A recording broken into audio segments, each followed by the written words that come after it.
I drove to the condo and I was like, oh my gosh, this just fell through. This place is cursed. This guy was like calling the cops. I am making sure this never happens again.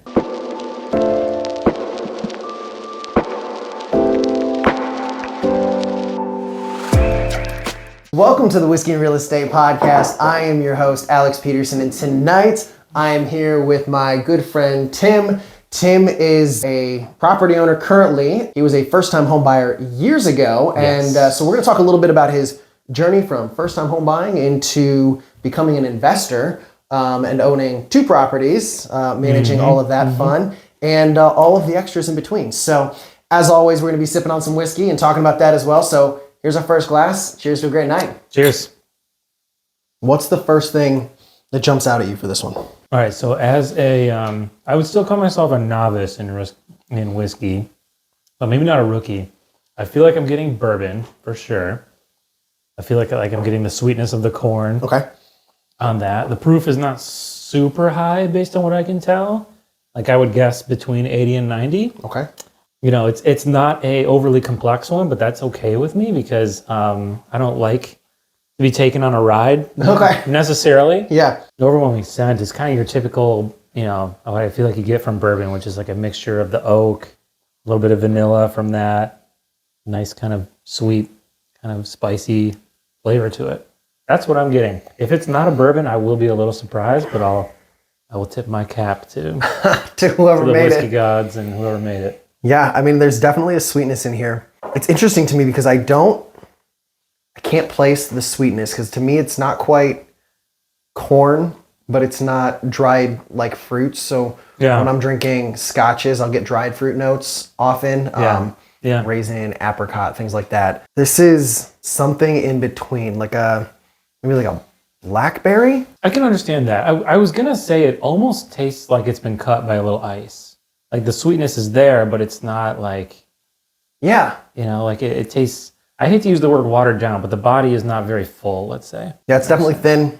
It kind of just washes out of your mouth pretty quickly. Yeah. As I've mentioned in other episodes, the viscosity, that's the thickness of the liquid. It just dissipates real quick. Tim, when did you buy your first place? Yeah, so it was actually January let me get this right, 17. My wife and I are, you know, it might sound kind of crazy, but we were looking for a place to live. We were engaged to get married that spring.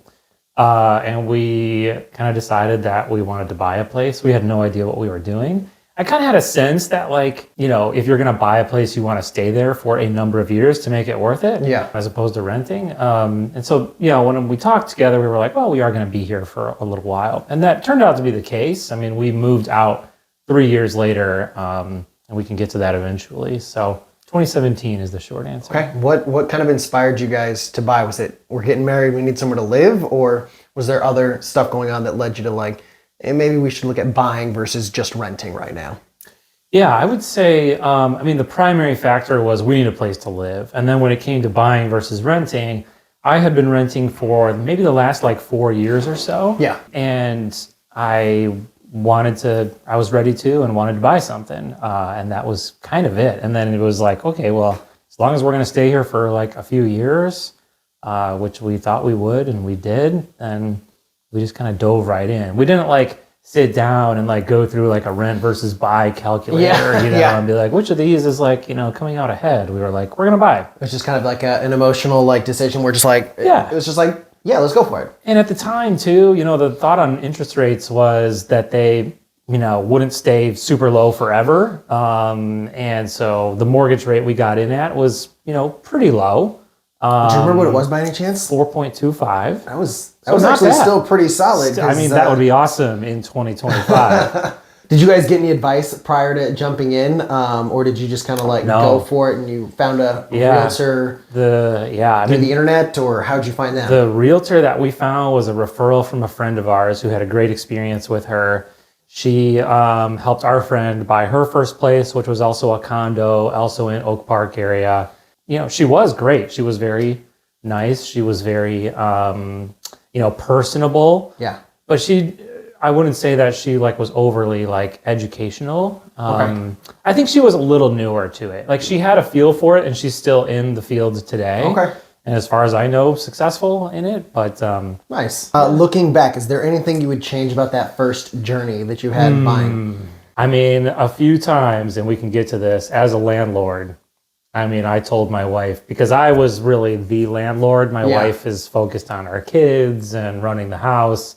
I was like, if I could go back, I think I probably would have just told 2017 me to rent instead of buying. Because, and you know, we got stuck with the property. Yeah, let's talk about that a little bit, because you never bought with the idea of house hacking.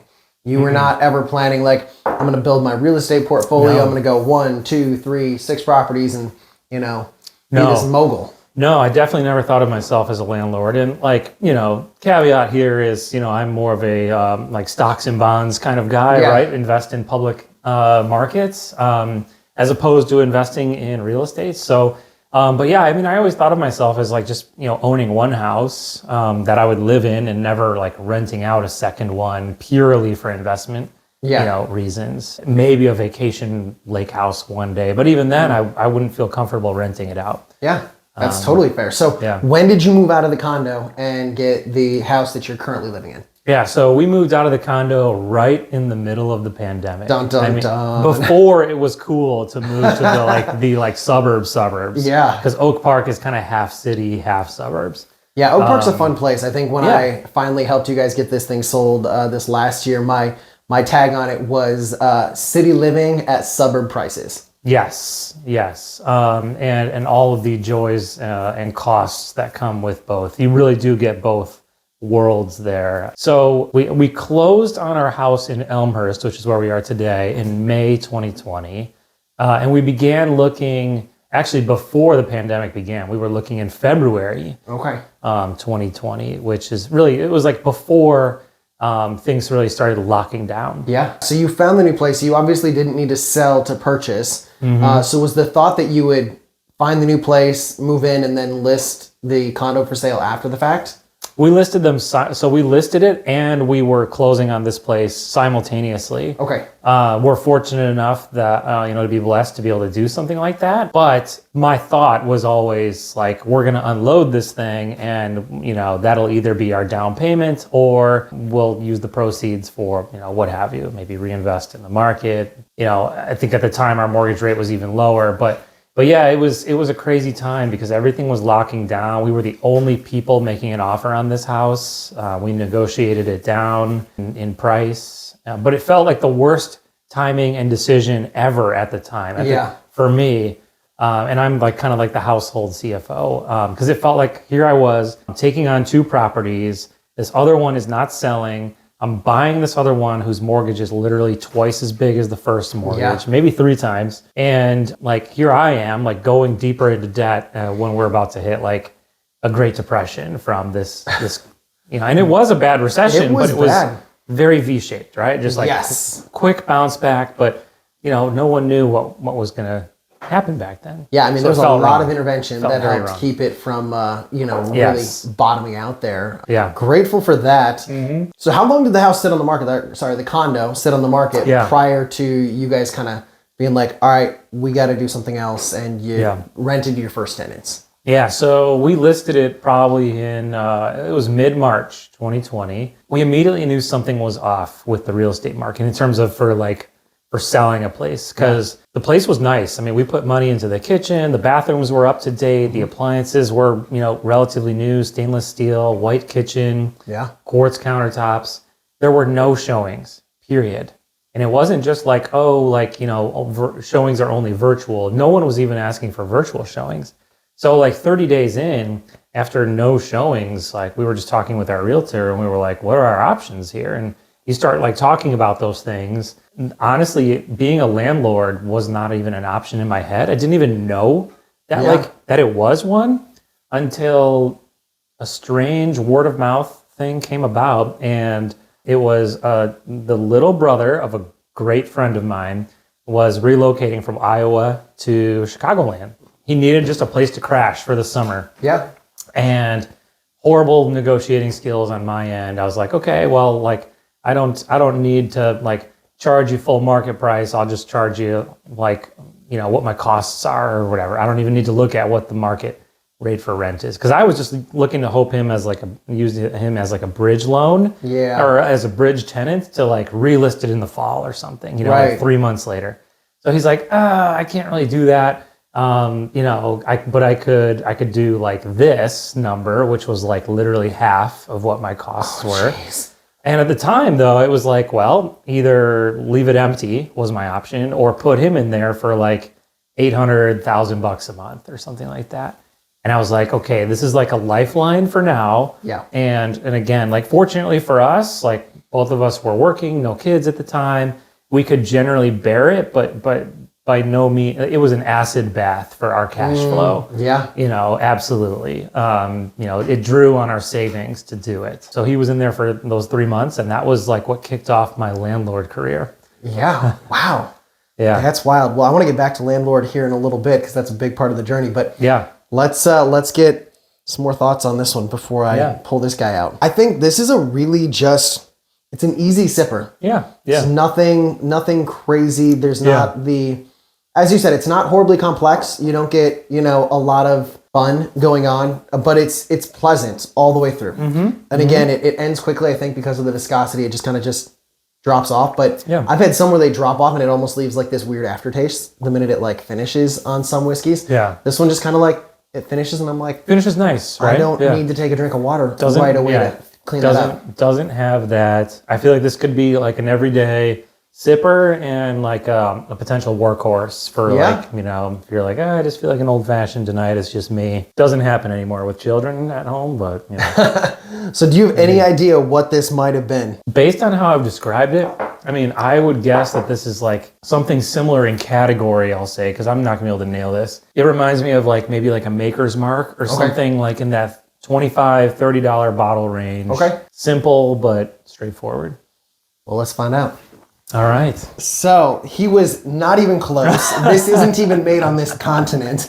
This is Star Wars 2 full double grain Australian whiskey. All right. So again, the novice coming out here. Because it's finished in Australian red wine barrels. Okay. That's why I was getting the fruits. Sweetness. That I was like, I really don't know what to do with this. It didn't remind me of sherry or port finish. Okay. But if it was that red wine, that makes sense. That does make sense because, I have found that I'm not a big fan of things that have been aged in red wine or port barrels. Mm-hmm. And this, to me, it's not like, it would be like an average one to me. I wouldn't put it in like an above average category for my own personal taste, let's say. Totally fair. Their notes on this is that the palate is rounded, carrying hints of red apples and berries. So I definitely got the berries. Mm-hmm.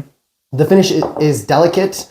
It's a nice way of saying it just disappears with soft tannins and lingering red fruits. I don't know how lingering the red fruits were for me. It definitely is not like a gone. cab. Once it's down the hatch, it's gone. Right. Yeah. But overall, cool not bottle. a bad... Cool bottle. Yeah. I got the 80%, 80 proof. Yeah. 40%. 80 proof, fun bottle. Okay. Not terribly expensive. If you're looking for something that's going to be different than your standard bourbons, this bottle is honestly, I'd say it's worth having in the cupboard. I'd give it a 7.5. Yeah, I'm a little surprised I got thrown off by the sweetness from corn versus the red wine. However, I would also say, as another comment, the bottle makes it look like it's priced above $30. That looks like they spent some money on the marketing. So yeah, this is a $32 to $35 bottle, so you were right on in kind of the price and affordability range. So yeah, it's interesting because they use malted barley and wheat for this. So it's not even corn-based, but the wheat that you would have been... I wonder if it was pulling you more towards something like a 1792 or a Weller Special Reserve. Maybe. The sweetness in there. When you couple that with that red wine, it gives you that weird, like your brain doesn't know what to do with it. No, yeah. Out of 10, what would you rate this one? I would give this one on the Tim scale, like a 6.5, somewhere in there. So like, average to below on my overall, but I didn't dislike it. So it's right in that middle range. So if people run across this, buy a bottle, just try it at the bar. What would you recommend? I would say try it at the bar. I wouldn't buy a whole bottle of that. Fair enough. Ready for round 2? Ready. All right, we're back. We've got another glass, and I'm Ooh, very ready for round two. Are you I ready for like round the smell two? of this one. Yeah. This one smells so good. Yeah. Ready Cheers. to rock? Cheers, buddy. Oh, wow. That is so different from the first one. Bourbon, Scotch, Irish, Japanese. What do you think? I'm lost. I'm lost on this one. I'm getting higher proof than the last one. Yep. The alcohol burns quite a bit on the back end. My first taste, I was like, what am I tasting? Like, I wouldn't have even known what I was drinking if I didn't know that this was whiskey. It's like, it's really different. It's so different that you wouldn't have known it was whiskey? It's a very different one. Interesting. Yeah. It's delicious. It definitely lingers more in your mouth. Mm-hmm. And I like that. I like a whiskey that doesn't just disappear the minute you've swallowed it. Right. It like takes your mouth a little bit to finish cleaning it out. Definitely a higher proof though. Yeah, there are certain like high proof rums that I've tasted that have been barrel aged that like honestly seem a bit adjacent to this in my palate. Yeah. You guys will have to let us know in the comments. Should we do a rum review night? That could be fun. That could be interesting. Especially if you do barrel aged, you get very similar notes All right. on that. Well, we'll let the people speak. And Yeah. if we get people interested in seeing rum reviews. All right, so a couple more things on this. The aroma is fantastic. Like the aroma is a 10 out of 10 for me. Yeah. I don't know what the feelings are, but they're honestly nostalgic. Like I feel like I'm, like stepping into a rick house and I can smell the nice, smells that you get from that kind of dry environment, when you visit in like, springtime or so. A very nice oak aroma on that one. I get so much vanilla on this one. Yeah, I can agree with that. The taste, like as I was saying, it's higher proof for sure. Up front, I was getting a little bit of a hint of like sweetness, but like a dried cherries or something. Nothing like the sweetness of Starward, like some sort of fruit note up front. Well, I'll let your brain keep pondering the flavors as we continue. So getting back to being a landlord. Yeah. The favorite part of your last 4 years of life, I'm sure. Absolutely. Far better than having a couple of kids. Yeah. Oh my goodness, no! Having a tenant is definitely more stressful. I think probably. It's like than having another children. kid in a sense. We can talk about some of my babysitting stories, but yeah. So you got through your first tenant, was short term, well under market. That got you through the middle of 2020. So now we're at the end of 2020. Yep. Where are you at? What are you doing? So again, another word of mouth event happens, and two friends of mine come to me and say, "Hey, we heard that you're renting out your condo." They live in the area of Oak Park, and they're like, "We'd like to move in together, and if you would be willing to rent it to us, we'd be interested in living there." Nice. Which was a little weird at first because I was like, I never thought that like my friends would be my tenants, let alone that I'd be a landlord. Yeah. But we went with it. It was still September 2020 or so. And I had a little bit of like PTSD, honestly, from the market that spring. That's fair. And so I was like, let's go with the path of least resistance here. I've used that phrase many times in our journey of trying to sell this place. So they move in, and Did you get market value at least this time? Probably not, but I really raised the rate. I had learned a couple of lessons, and I was like, okay, I need to at least like get really close to what I figure is my like operating cost, which was mortgage payment plus HOA, that sort of a thing. Yeah. So I think I was like pretty darn close to covering that, maybe slightly under. So you were basically breaking even at this point with your mortgage and HOA. Yeah, on a monthly Definitely cash flow weren't basis, making, it wasn't positive cash flow. But not positive cash flow. And, when it comes to owning a piece of real estate, there are non-recurring but one-off things that happen, right? So if you're already walking in the door and you're under your fixed expenses, your mortgage and your HOA, then you're just dipping into your pocket every single time some little repair or fix comes up. Yeah, I mean, for my overall balance sheet, I was probably building just a little bit of equity every month in this illiquid asset because I was paying off, like $300 of principal every month on the place. And so, my cash flow was minus $120 a month, but I was building $300 of equity. Then I thought in my head, well, okay, 180. My thinking was at 180, we'll round it to 2. You're thinking you're getting $2,400 a year in bonus equity, as long as a little bit of extra stuff shows up. building some equity, taking the path of least resistance, figuring that the door is still closed on the sale market. Yeah. All right. So 2020 closes out. You've got another tenant in there. You're kind of riding it out. You're still utilizing savings to an extent to keep this thing floating periodically with repairs and stuff. Gets you to spring of 2021. Spring market, historically in this area, that's when you want to sell. So what's going through your mind when spring hits? Those tenants, I did get a 12-month lease in. I have no idea where I got it from, but I had them sign something. So so you can see how I got a little bit wiser as I went here. I was like, I got a little closer to market value. I like put something in writing, whereas with like, his name was Quinn, my first tenant, it was like a handshake agreement. So for me, it was kind of like, well, these are friends of mine, but on the other hand, like they're friends of mine and I want to protect myself, I want to protect the friendship. So like, I was like, we need to sign something. And it was a 12-month lease. So they moved in September, spring rolls around and like the novice in me is not like, oh, well, let's try to like figure out a way out of this. I just let that thing roll. And they renewed one time. So now that fast forwards us to 2022. Which technically at that point, their lease is in existence until would have been September or October of that year, right? So they renew that fall, but come like April that year or so, they're both talking to me about potentially wanting to move out. And by now, I think actually you and I had finally met and talked about selling it. We hadn't yet agreed. It was probably like that winter where I was like, hey, I'm like that's right, because my brother really introduced us and kind of connected those dots because we had met in passing a little bit. We knew of each other, I think, at that point, but we had never really known each other. So they both move out, and the novice in me is going to come out here to some of the experts who might be listening. It was like I wasn't thinking about like, oh, they're breaking the lease, like I need to talk about recourse or like this or that. I was like, let's get them out. Let's try to like find the back half of the spring market and get this sucker listed and sold. And that did not play out that way. No, this was 2022 when the Federal Reserve began raising interest rates from 0. And when do you remember when we actually got to list that? Because the conversation started in March or April, and then it got pushed back and pushed back. It took a while. We didn't list it until, if I remember correctly, it was like August.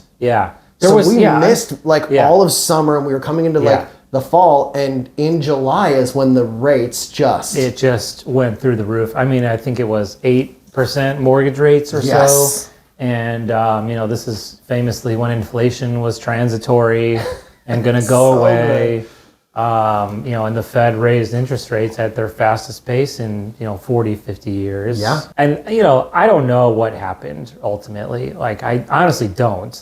But once again, no interest in the place, right? I think we had a few showings. We had a few showings, and everybody was skittish in that market because the expectation of real estate at that point was the interest rates have gone through the roof. The market is like the bottom is going to drop out on the prices. And so everybody was in this freeze frame. At that point, there was a lot of talk again. It was like we had all the bubble talk in 2021 as prices were soaring, and then the interest rates and everyone was like, no, now is when the bubble is going to pop and prices are going to tank. And we did see prices dip. I think we lost 5% in some areas. We had already appreciated by like 20%. So it didn't really do anything. And by middle of 2023, we recouped all of that with the way the market continued to drive. But nothing worked. No. And, a couple of things that I'll mention too. Number one, I remember we priced it, let's call it not to sell. We priced it at a price that was a price that I would want as a seller, as opposed to what we recently did, which we will get into. But and then the second thing that I'll comment on is, and this has stuck with me, was what you said about, I felt some frustration with where the price of the condo was, because it barely budged. Like the market value of this condo barely budged in that time frame when, single family houses rose by 20%. And you said something along the lines of like, well, market appreciation, the lion's share goes to single family homes. The leftovers go to townhomes and multifamily sorts of properties like that. Condos get what's left after that, which is the crumbs off the table. And that was 100% my experience. So for Oak Park, the price appreciation in the condos specifically they didn't move almost at all. I think there was 10% growth from 2020 to when we just sold it. Mm-hmm. We were seeing approximately 10 to 15% growth on that sale price. And Yeah. like I said, compared to single family houses, I mean, different city, and this is where even in the Chicago suburbs, city to city is drastically wild. Checkerboard, right? Yeah. But my single family house from 2021 when I bought it to 2024 when we were getting ready to sell yours, mine had already appreciated by over 10% in, a shorter time frame. Yeah. So it's, Yeah. we hit a terrible market, and so we didn't sit on market too terribly long. I think we did 30, 45 days, and then we started trying to shift. We left it on the market and we tried. I think we took the listing down, we put it back up, we pushed all the buttons that we could. The market just wasn't biting. Right. And this was where I finally got just over the line of, like, let's say buttoned up landlord, right? Where you did the vetting. I think you looked at credit scores and this and that. And, All of the funness in the back. all that fun stuff that I don't want to do myself, and found a tenant. He was a good tenant, and he paid on time, and he was a drama-free one. So we got lucky with that. He signed an 18-month lease too to get us back into the spring, if I remember correctly. If I remember right, that's right. However, we broke it early. Exactly. So we're back into, and like, this is, I think, the wildest part. Everybody hears like, oh, buy real estate, invest in real estate, become a landlord. It's great. You get passive income. What part of this income to you felt passive at any point? I mean, very little of it. There were months where no doubt it felt passive, but the process of finding a tenant, getting him moved in, and granted, this is on me, but I was wholly unprepared for a brand new tenant to come in that I didn't know, that wasn't like one of my buddies, basically. So with him, it was like, okay, I need to have my ducks in a row. Like, where are the keys to this place? And by then I'd had my first kid, and, like, frankly speaking, all the, like, PTSD that comes from that, like, my focus was not on, do I have 3 or 4 copies of the keys to my condo, which, like, I don't know, my friends might have lost a set. I was literally I drove to the condo the day he moved in, and I was like, here's your set. I have one more, but I need to go to Home Depot tomorrow at open to make, and I think I made like 12 copies because I was like, I am making sure this never happens again. That was a rough night. Yeah. So, I mean, overall, he was a good tenant. Now we're into 2023. He decides. Breaks it. And this wasn't anything like his fault either. Like he was let go from where he was working, which was Uber, and relocating to Seattle. I think I hadn't learned my lesson on breaking the lease early, right? So we just kind of let him walk. No, we got you a little bit on that one. It wasn't. Oh, we did. Much, okay. But it was definitely minor. And then it became a bigger sticking point with the next tenant on the front side negotiations to make sure they knew what they were walking into, and we'll obviously get to that in a second. Again, we're going through all this because I really think it's important for people who are thinking about investing or house hacking. Not many people talk about the horror stories of, like, this one is a little bit trying of a to get through story. all of this, We haven't even gotten to the worst parts yet. Now we're trying to list this place again, but what's the problem this time? This time there is a lawsuit filed against the HOA. This lawsuit, which in total, I do remember, it took like 18 months for Cook County Court to resolve. It was another resident in the building. So this was a condo in a building with 25 total units. So a mid-sized building, I would say. She files this like $5,000 suit against the HOA in civil court, Cook County, which means, number one, like, this is low stakes stuff. A judge doesn't even see this. Like, something called an arbitrator is going to see it, but it takes months and months and months and months and months. 18 months in all.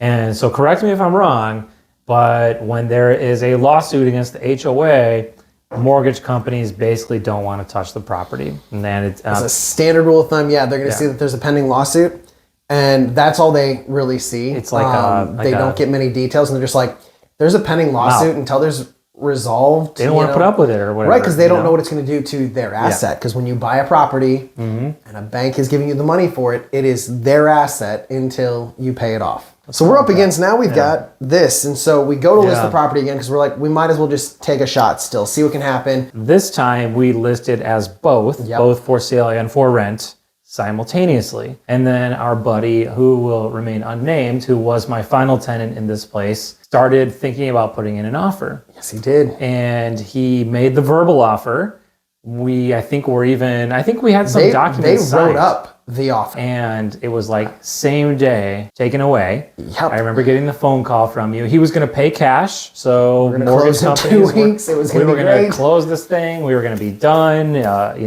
And here we get that call, and he says, "Well, I'd rather just rent it from you at this time." He moves in, and at least like the upfront process this time is much smoother. I'm prepared. I give him 3 sets of keys.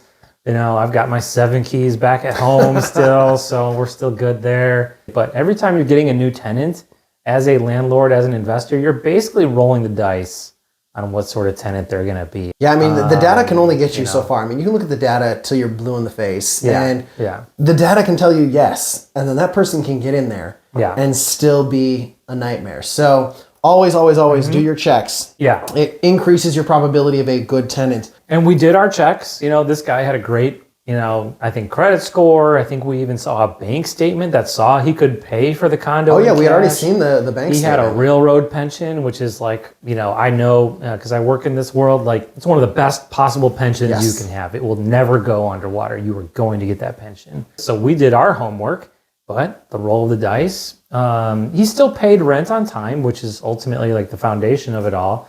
But the complaints, the noise complaints. And this is a building that, was built in the 60s.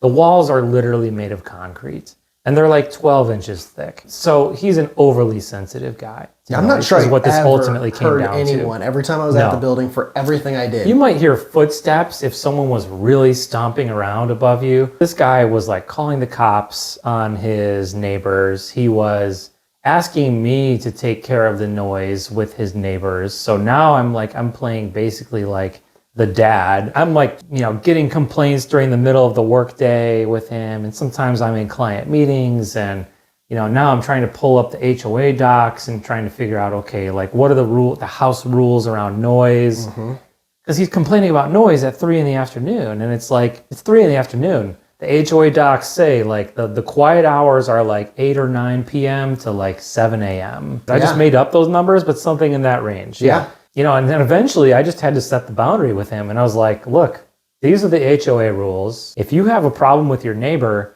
go talk to them like an adult. And this is a 70-year-old man we're talking about, not a 25-year-old kid. Right, who's renting their first place and doesn't know how to deal with humans. Like one of those like classic things, right? Where like you reach middle age sometimes and you're dealing with adults that are older than you and you're like, oh wow, I am the adult in this situation, right? Like this is like the part of being a landlord that you would never imagine. So forget just like, oh, the fridge breaks and you need to replace it. Yeah. Now we're talking about the personality of your tenant and you are a like pseudo parent. Yeah. And it was a major pain in my neck.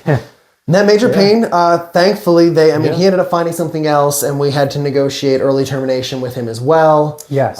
We protected ourselves. We learned, I learned, and we put in an explicit, I think, amendment to the contract. It was very clear in this that there was no ifs, ands, or buts. And he pushed, they tried. really tried. He asked, and I, his agent was not happy when he called me and I was like, dude, this is what your client's paying. Like this is what it is. So that was a fun one. That was a nice protection that we threw in. And ultimately, to me, it's I'm going to sound like I'm kind of flattering you, but that was your idea to put that in the contract. So kudos to you for thinking of that after I had probably been way too lax on that the last two times. To be fair, that was my attorney that encouraged me to do it. Okay, so you have a good attorney. I have a good attorney. Yes. But yes, so we finally he gets out and we're in 2024. Sky's the limit. We finally get to list your condo with, we've got no crazy tenants in it.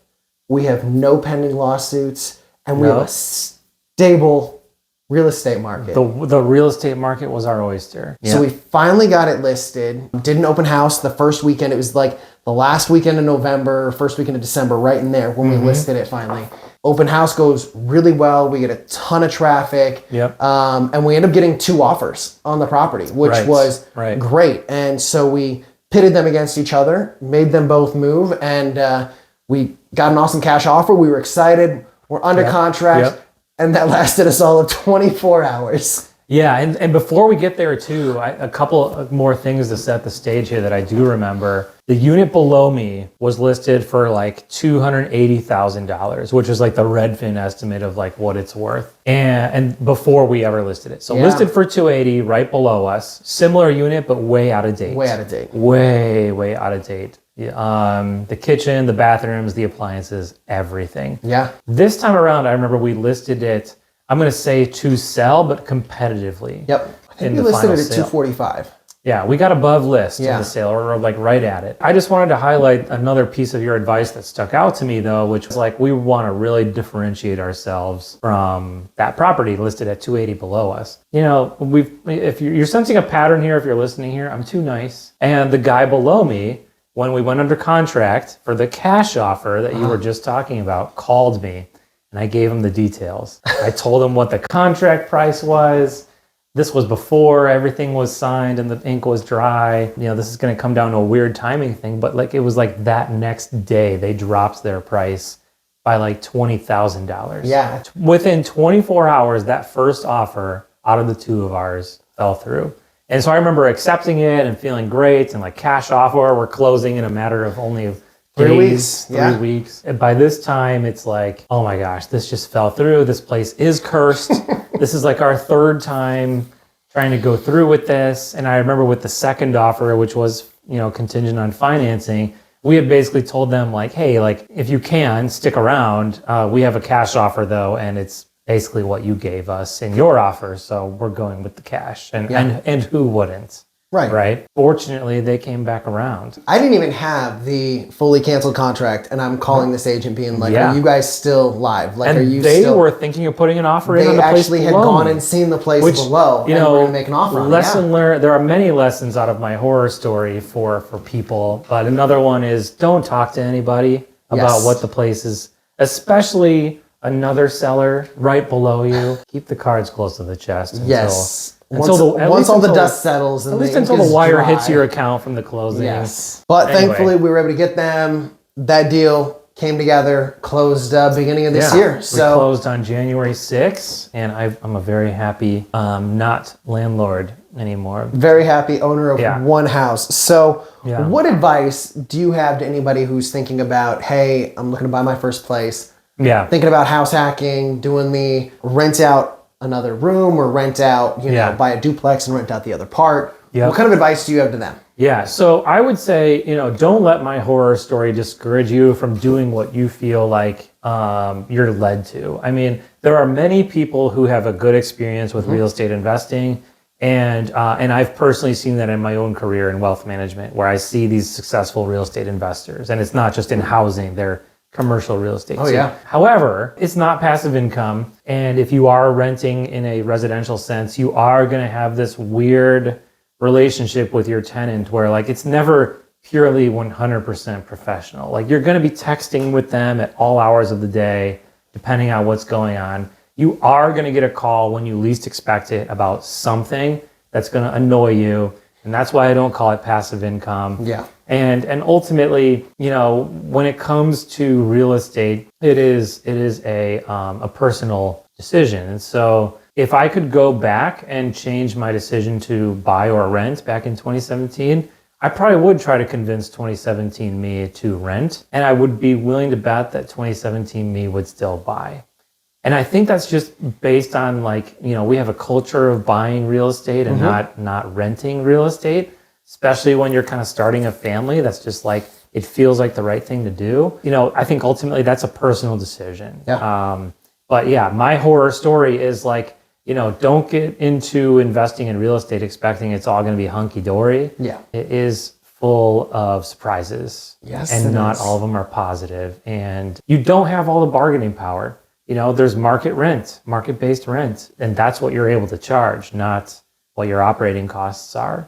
So, you know, do your due diligence and know kind of what your ROI is going to be if you buy in. And I think that's important too. And I didn't do any due diligence. It fell into my lap. If you're single, you've got a lot of capital, you know, to throw around, and you want to start your real estate, you know, empire, have at it. I would say that's the perfect demographic right there. You've got time and money and no kids. Go for it. Buy real estate. Sure. Go for it.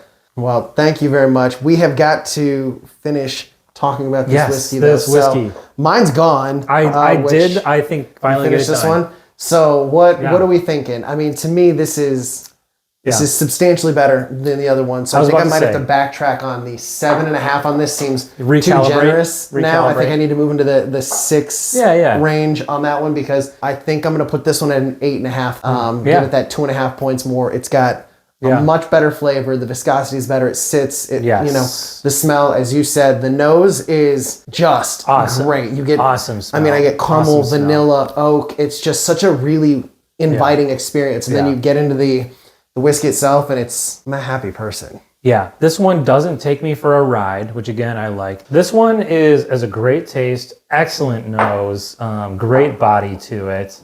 I was gonna say I definitely prefer it to this over that, and was gonna rate it 8.5.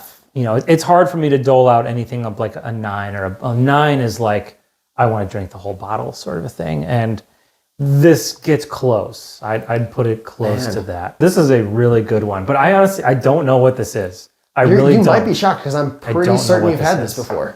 All right, let's get this. Yeah, what is this? Okay, so I've had very little E.H. Taylor. I actually have a bottle at home. Do you? Yes. Taylor has an age statement on here, but being that it's bottled in bond, we know that it's aged at least 4 years. That's one of the requirements to be bottled in bond, and it has to be proofed at 100%. So thank you for sharing that one with me. That's a well-known and very, sought-after, hard-to-find whiskey. The liquor store down the street will, sell it to you at aftermarket prices that are triple digits, and it's MSRP for what, 70, 60? This is a $45 bottle. 45. So So for $45, this is a great bottle. Even if you had to pay $50, I would pay $50 for this bottle and not think twice, because it's delicious. And this is where, not rookie, novice, I'll just say though, for those of you seeking allocated bottles, form a relationship with your local seller of whiskey.